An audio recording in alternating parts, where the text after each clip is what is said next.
I'm taking this week off. I'm going to be editing some videos for my girl LA Knight and IK Scott. And LA Knight actually filmed the response to the video that I'm filming today. And as you saw, I am doing another combo of book tags. I am doing a Christmas book tags. I'm doing the Christmas Carol book tag created by Hale's Heart NYC. And the Grinch book tag created by Thoughts on Tomes. So lots of questions, there's 20 of them, so let's get to this. I was tagged by no one, and I'm not sure who I saw with the Christmas Carol book tag, but that's up first. You're a mean one, Mr. Grinch. Name a villainous character you couldn't help but love. I answered this already in one of my other tags. I think it was my Halloween special, but I'm going with Grimjow from Bleach by Tite Kubo. Grimjow, I gotta respect the guy. He is a hollow, which means he eats people's souls. And he's been doing it for a very long time. But then you learn his backstory. He's hilarious, and he even saves Ichigo Kurosaki, the main character. He saves his life at one point, so he can take it himself. But still, he saved it, right? Okay, I know, he's not a good guy. I don't approve of what he does, but at the same time, I gotta feel for him because he's doing it for his friends, and they even sacrifice their lives to make him the #1 hollow and ruler of Hueco Mundo, but he still kills people. All I want for Christmas is you.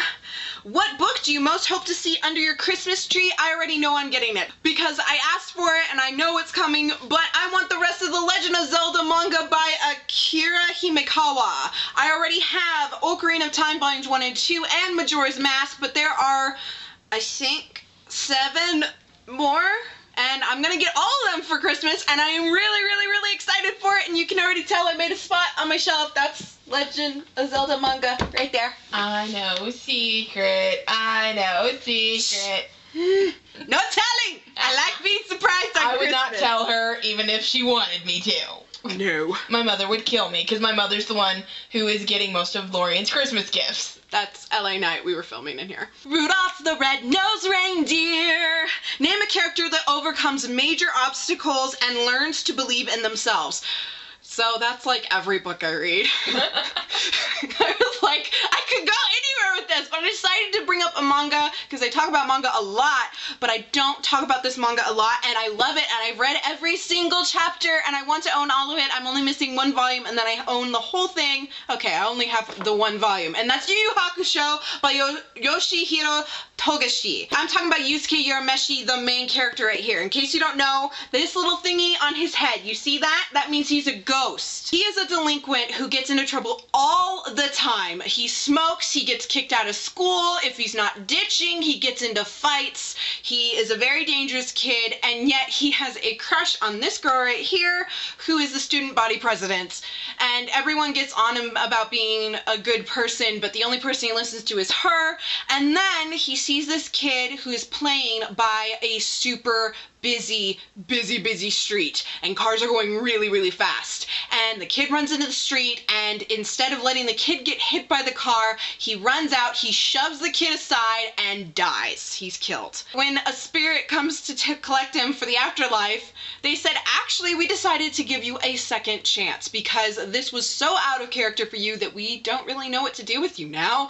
That was a hero's death, and you're an a-hole. He was kind of like, oh, okay, and then he learns to be a hero. He's still a delinquent. He still smokes. But he learns to believe in himself because he really didn't. He just was kind of like, yeah, I'm the screw up. I really don't care.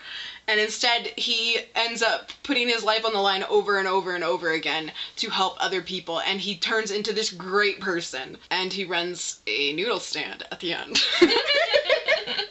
Random but true. Santa Claus is coming to town. Okay, this is a 2-parter.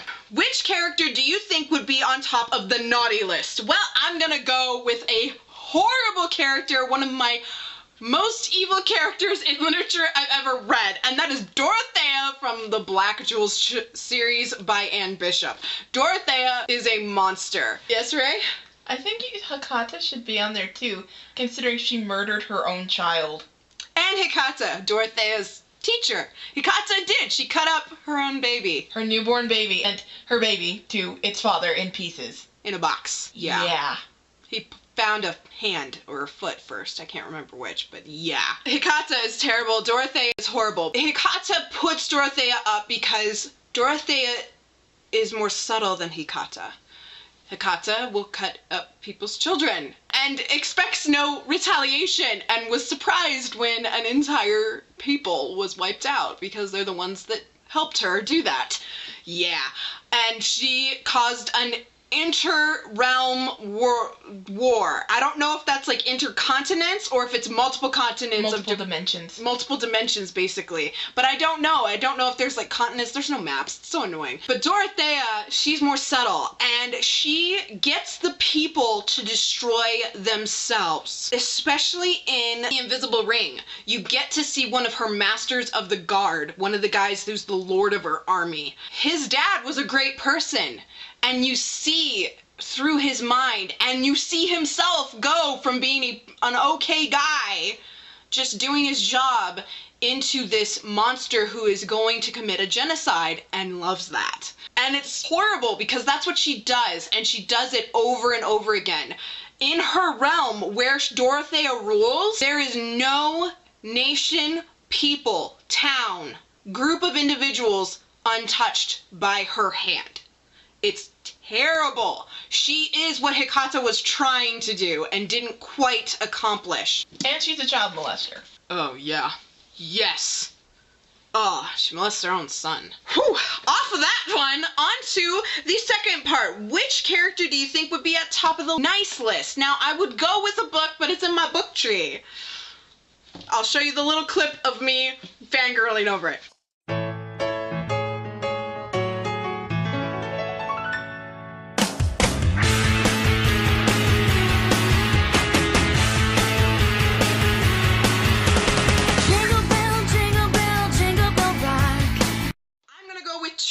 From Divergent. Not only because she is a great heroine, not only because she is so selfless, but also because her main goal in life is to be the best person that she can be. Whether that's being brave, kind, honest, all of these things, she wants to be that. And especially in Divergent, she pushes herself to be the best. And she is not afraid of condemning herself. And I love that. You don't see characters so often who do that kind of thing. I'll link down in the doobly-doo my review of Divergent where I talk about that a lot. Frosty the Snowman! Which book just melts your heart? There's not very many books that do that. I don't read fluffy stuff. When I go into fluffier kind of things, I usually reach for manga, and one manga in particular that just does. I think about it and it melts my heart, and that's From Far Away by Kyoko Hikawa. From Far Away follows the story of Noriko, this girl right here, and she's been having these dreams of this other world. There's terrorist attacks going on in Japan. Some terrorist is leaving these bags, and they're bombs. She is walking home with her friends, and a little kid kicks a ball and it goes way out from where the kids are, and so she goes after the ball and it hits a bag and it explodes. But instead of dying, she goes to the world of her dreams, and there she meets Izark, and she finds out she is an awakening who is going to awaken the Sky Dragon, and every nation in this world is after her. It's a love story, or a shoujo. That's what it means. It means it's a romance specifically for girls, and I love it. It's really fluffy. It's got some serious kind of themes in there. It's realistic also that she goes to this other world and she can't speak a stinking word of the language. She doesn't look like anyone there either, because she's Japanese, and they all, I think they're Caucasian, because they look at her and they're like, she looks like an Eastern Islander or something. And so she speaks Japanese to them. She's like, can you help me? And they're like, what? It's really interesting. She has to learn the language, and she falls in love with Izark along the way, and it's so cute. I love this manga. Feliz Navidad. Oh, my throat just killed on that one. Choose a book that takes place in a country other than your own. Well, I could go with almost every single manga and every single fantasy and all my Star Wars. I have so many books. And a lot of not my Dear America, my Royal Diaries, none of them take place in America because we don't have a royal family. But I decided to go with Cinder by Marissa Meyer. This book takes place in New Beijing, aka China. It takes place in China, and everyone is Chinese in this one. I went with that one. It counts. It's the future, but it's Beijing, which is China, or the Eastern Commonwealth. The Eastern Commonwealth. So it's actually like all of Asia. Actually, Yeah, it's Asia. like a country now. I hate this song, but it's the most wonderful time of the year, because it's not, especially when you work in retail. Which holiday-themed book do you use to spread Christmas joy? None? Technically, but I just bought A Christmas Carol by Charles Dickens, introduced by Anthony Horowitz, whatever. Oh, that's the guy that does Alex Rider. Oh, cool. I guess this counts. I do like the Muppet version and the Disney version, not the one with Jim Carrey and only Jim Carrey, but the one before with Mickey. Mickey's A Christmas Carol? I like that. The one with Scrooge? Yeah. With Scrooge McDuck. Oh yeah, duh, because they're all with Scrooge. Derp. Let's hear those sleigh bells jingling, ring, ting, tingling too. That's Sleigh Ride. Which fictional character would you choose to spend the holidays with? And it doesn't have to be a love interest. And I thought about it and I went, actually, because most of the characters that I would choose actually don't celebrate Christmas. Like, my number one go-to would be Kenshin from Rurouni Kenshin, but he's not Christian. And neither is any of the characters in that manga, because Christianity was outlawed at the time and you could be executed for being Christian, like just beforehand when he was young. So of course he's not Christian. He's like, I don't know what that is. I thought about it and I decided to go with spending Winsel with the Sa Diablo family in the Black Jewel series by Anne Bishop. And Twilight Dawn, I think it's my very favorite short story is Winsel Gifts. It's their equivalent of Christmas, and it's really, really cute and sweet, and there's a point where Damon remembers getting in trouble as a kid because he feels like he's in trouble now as a grown man, and there's the breakage of gifts by toddlers and things like that. Oh! And yeah, because they got bored and decided, oh no, we won't watch the gifts, even though we have a toddler in the house that likes to smash things, and then he's there smashing a box. Papa, listen! Crash, crash, crash! Yeah! So I would love to spend it with them. It'd be crazy. It'd be a load of fun, especially because Winsel is celebrating Witch, and Janelle, a member of the Sa Diablo family, is Witch. Baby, it's cold outside. Which book that you didn't like would you sacrifice to a fire to warm yourself up in the cold? None. I don't believe in burning books, so I have to have a serious personal reason to not like it. And so I'm like, even then, I would just be like, I don't want to burn it. I would throw it away if I was given it. Or I would actually recycle it to make it a better book. But I don't believe in burning, but the closest is 50 Shades of Grey. I have a personal vendetta against porn and pornography and how it's actually very detrimental to society. I do. I'm sorry. It's a personal thing. If y'all are into it, that's not my business, honestly. But I don't like 50 Shades of Grey, especially because the main character is very unsmart, and so she is in this unsafe relationship, and it's not that the guy is even bad, she's making it unsafe. So yeah. I don't like it at all. And number 10, do you hear what I hear? What book do you think everyone should read?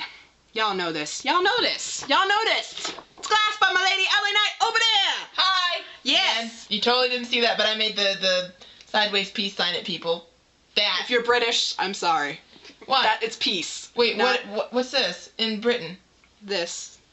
Bird. Oh, sorry. So if you're Britain, I'm sorry, we meant that. Anywho, Glass by Ellie Knight. Alyssa Card goes to a brand new school to try to make it better for her college applications, and it turns out that witches are running this world, and she promptly ends up bumping into one who slaps her across the face, so she immediately punches her in the face.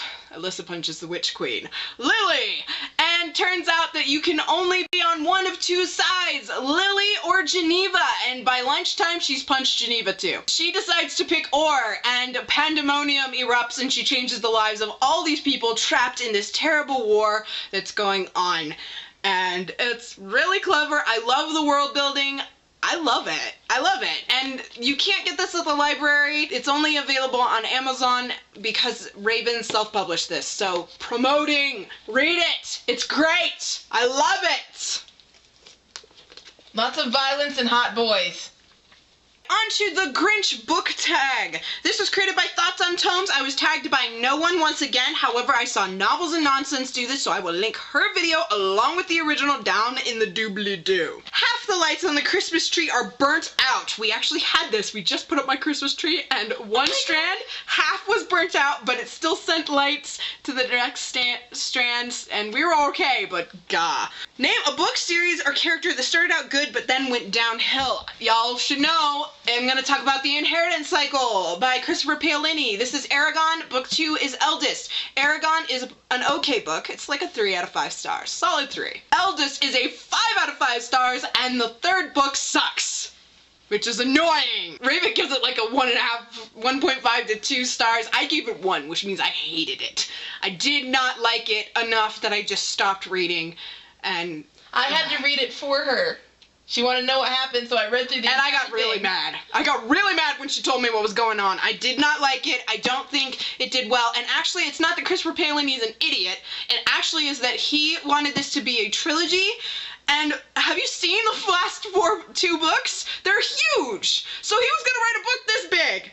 No, thank you.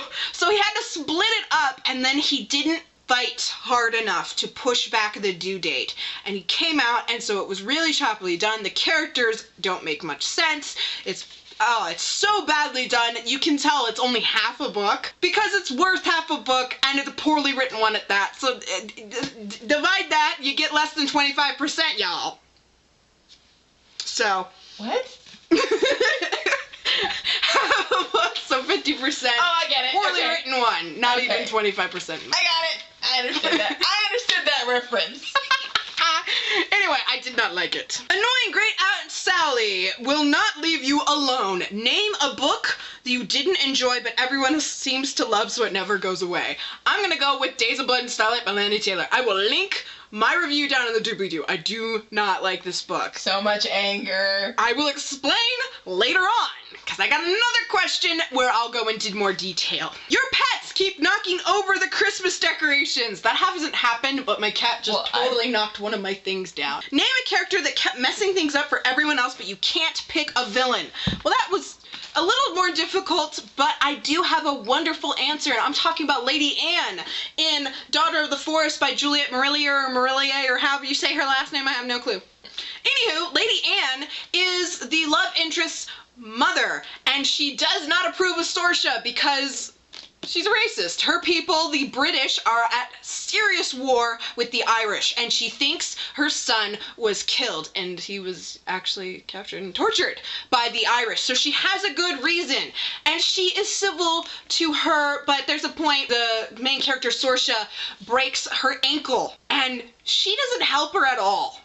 And she has her hop around from the bottom floor to the second story and down a hallway into another room, hopping on one foot. Yeah, I really didn't like her at that point. And she gets in the way, and she is not very smart. She's unwittingly assisting the villain in this book.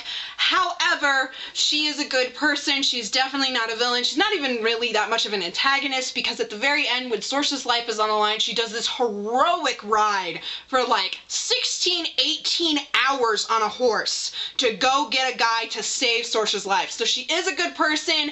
She's just a bit of a dummy and a racist, but she gets over it. You hear your parents pulling out the presents and learn Santa isn't real. Name a book you were spoiled for. Like LA Knight. Oh, I shouldn't say that because I'm going to tag you. Oh, I already said you filmed this. But like LA Knight, I spoiled myself. And it's because at the time I didn't think I'd read it. I already mentioned book 1 in the series earlier, but it's Allegiant by Veronica Roth. In case you haven't noticed, I'm in it.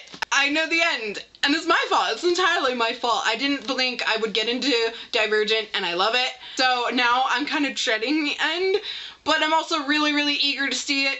I will link also down in the doobly-doo my Insurgent book reviews, and even by the time I filmed my Insurgent, I'd already cracked open Allegiant. So I am going to read this soon, but I totally spoiled myself, and I do regret it. It's freezing outside. Name a main character you just couldn't connect with. Y'all, I'll link the review for this down in the doobly-doo.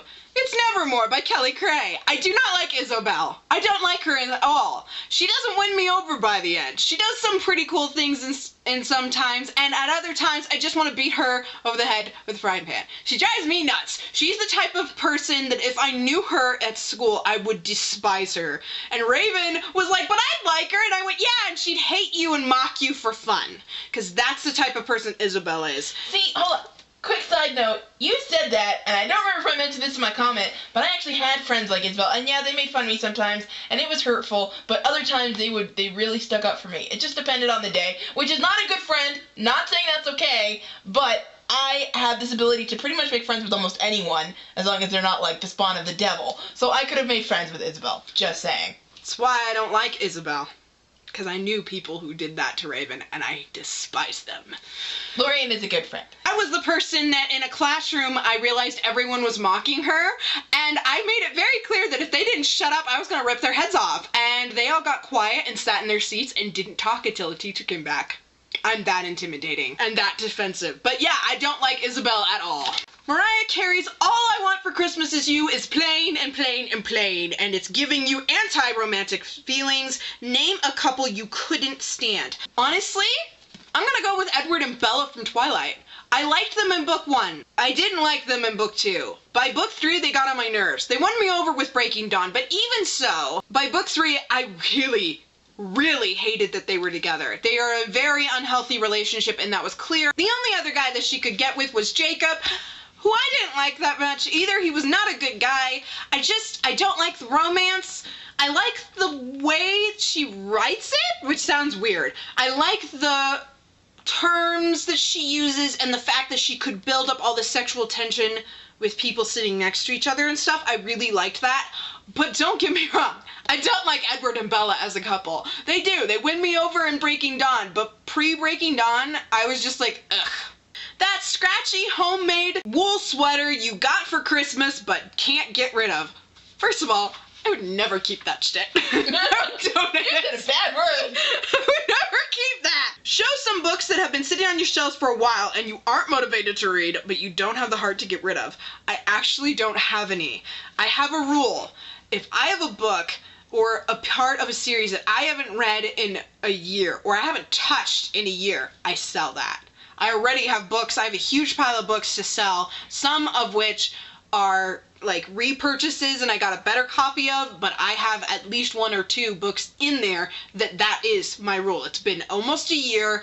I don't think I'm going to read it. I don't have any other books in the series. I'm selling it. So I don't actually have this. However, I do have a book that I just showed that I own, that I'm not sure why I own, because I've not cracked it open since. But I can tell you why I keep it.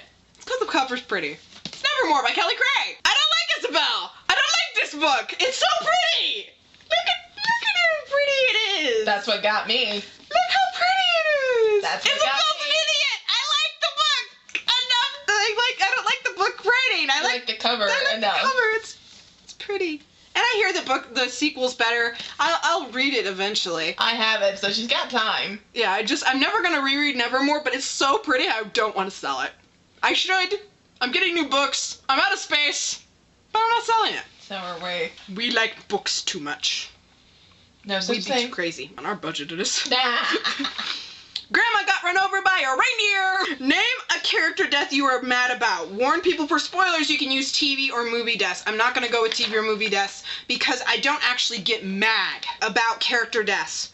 I don't. I don't recall one where I got angry. Because usually I sit back and go, oh, that ripped my heart out, you clever writer, you! Great story. She lies because in my work, when I'm like telling her, okay, this is what I'm planning on doing and I'm planning on killing off this person, sometimes she's trying to be like, don't you even dare! Yes. I'll admit, I make her change things, but I'm a beta editor, that's what I do. I can't think of a book, movie, or TV show that makes me angry. Like, still, I might get angry at it and then I get over it. But there are only 2 character deaths that just rip my heart out enough that I cry, and it's been almost 10 years. We're like 8 or 9 years, y'all, from 10 years for this series. That's Fullmetal Alchemist by Hiromu Arakawa. So, spoiler, if you haven't read this, watched either of the anime, don't know, but I'm talking about Nina and Hughes. Oh. You just heard that. Let's talk about Nina, the most heartbreaking one. So, Nina, her dad is a state alchemist, so he works all the time. And so she's left alone in this big house at the age of 5 to run rampant with a giant dog. And she's very, very lonely. And then Edward and Alphonse come along and they start to play with her and visit her because they're reading some of the books and things from the extensive amount of research that her father's done to help them on their journey. Well, he's a state alchemist because he created a talking chimera, molding multiple animals and creatures together in order to make something. He made one talk because it was his wife. They warned at the very beginning. All it said was, I want to die, and it didn't eat anything and starved itself to death in 3 weeks. Terrible, terrible, terrible. He did that to his wife. He does that to his daughter. Ed almost beats this man to death because what he did to Nina. He was hitting him with his metal right hand, which is like hitting him over and over again with a metal baseball bat. Over and over and over and over and over again. And honestly, Edward had to really think about whether he was going to stop. That is terrible. And then, because they turned him into the police, she was going to be experimented on, and then a serial killer named Scar comes, and he's hunting state alchemists, and he kills her father. And he doesn't touch children. He doesn't. He's never, ever hurt a child. That's not what he believes. He goes after state alchemists and members of the state to protect them. No one else. Period. He touches Nina, and he has the ability to tell alchemy, and so he knows what happened to her, and he knows there is nothing they can do to save her, and he feels so bad for her and for what's coming that he killed her. And it's just so heartbreaking, and it has one of the most powerful lines in Fullmetal Alchemist. Edward says, we're not gods, we're not monsters, we're just humans, worthless little humans. And we can't even save one little girl. And then, let's go to Hughes. Hughes is Roy Mustang's best friend.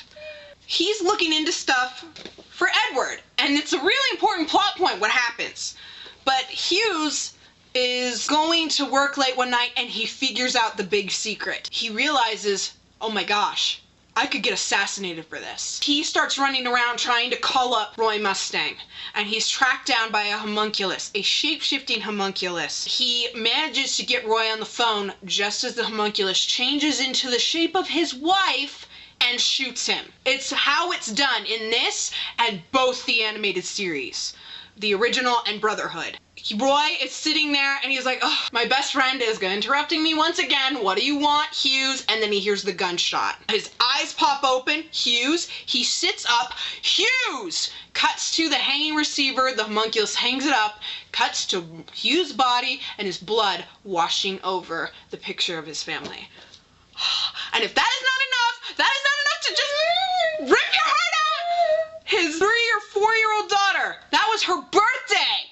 That happened on her birthday. 2 weeks later, they're burying Hughes. And she is screaming for them to not bury her daddy so he can go to work. And I'm gonna cry because it's so painful.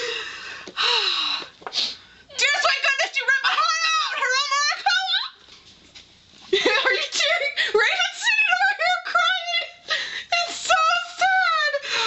I saw that episode of the anime. Oh my gosh. Oh man, that's so painful. The malls are overly crowded with holiday shoppers. Name a series that has too many books in it, went on too long. It's not that this book series is bad. It's not that the idea is terrible. It's not that the writing's terrible. It's not the characters. But in So You Want to Be a Wizard by Diane Duane, this book takes place in the 80s. Like 1988, 86. Yeah, and every book takes place in a different year, and it's only been, the characters have aged 6 months to a year, max. In the first, 4 books. Yeah, and we're jumping decades here. Decades! Stupid! No internet in the first book. Nope. And, no laptops. Oh, heck Big box monitor computers in the first book. In book 3, the main character's sister gets a laptop. Really nice laptop. It makes no sense. It's so frustrating that I gave up on it, and it's because, when you decide to have a book take place, you choose the year it takes place, and you keep pace, y'all. And then, do it. And then in book 8, which takes place maybe 2 years after the book set in like 1986, except that it's set in like 2005. A character has an iPod. So frustrating. I gave up on this, and I love this, and I love the idea, but I'm not getting any more of it because Dan Twain, it should have taken place in the 80s. Ah! So much anger. The Grinch. Name a main character you hate. So much anger. I can feel it coming. I'm scared. I'm going on Karu. Oh boy. From Days of Blood and Starlight. This book, I've never finished a book to completion and felt so much anger over a book before. Have you seen my review? I am like raging. Whoo! Karu. Basically, Karu turns into the type of person she despised for no good reason. And you may be like, what? Her boyfriend betrayed her and stuff. That's not why she did it. It's guilt. For what? For nothing. For being herself and having morals and having decency and daring to make the world better. They killed her and she works with the guy. I'm so angry at Karu. It's laughable how much I don't like Days of Blood and Starlight, because if it doesn't have Karu in the book, I would love it. Akiva is amazing, and the writing is amazing and phenomenal. And Lanny Taylor, you dropped the ball with Karu. I don't even know. It would be like Harry working with Peter Pettigrew. It would be the equivalent of Harry working for Peter Pettigrew after turning Peter Pettigrew into Dumbledore, and Dumbledore using that as an excuse to, like, blow up a Muggle village. Pretty much. And it's just, oh, it's so stupid. And, you know, she has every right to be angry. She has every right to switch sides, but she shouldn't have lost herself for not the reason of being angry. Her anger was not the problem, which was a great plot point, and that would have worked better. It was her guilt. And guilt isn't that much of a motivator. It's something that stops you. It doesn't make you work forward. Anger does, but she isn't angry. She's guilty, and it's crap. And the big thing also is she should be having PTSD because she was killed. She was basically a witness to extreme torture on someone. She should have some pretty serious PTSD, and it's not in there in the slightest. She should never be with Thiago. There is no thing that could motivate her past her fear. But there is no fear. The anger is not that big. It's guilt, and it's stupid. So that was the raging and the anger. That was my Christmas tags. Caroline Grinchness. So much Grinchness. Grinchness. I tag LA Knights, who already filmed it. But I tagged her. She tagged me verbally before we started filming. And any of you that want to do this, I know it's the week of Christmas. We don't have very much time. You guys can do it next year. I'll still watch it if it's afterwards. Give this video a thumbs up if you enjoyed it. Subscribe to see more, and LA Knight in the background. We do this a lot because we love videos and books. And each other. And she's at my house all the time. And all the time. I'm at your house like once a week. That's a lot for adults. No, all right. No, we're not. I will be picking up videos after Christmas, either after the New Year or just before. I'm not sure. I will see. We'll see if I have something on Friday. I have another video that I want to film, but I'm not doing it today. Good luck with your reading. Have a very Merry Christmas and a Happy New Year. Be safe, be smart, and don't tell little kids that Santa Claus doesn't exist. That is not nice. Just because you don't believe in him doesn't mean that you should ruin someone else's beliefs. Don't poo-poo on someone for liking or disliking or believing in something different than you. And I'll see you in the next video. Bye!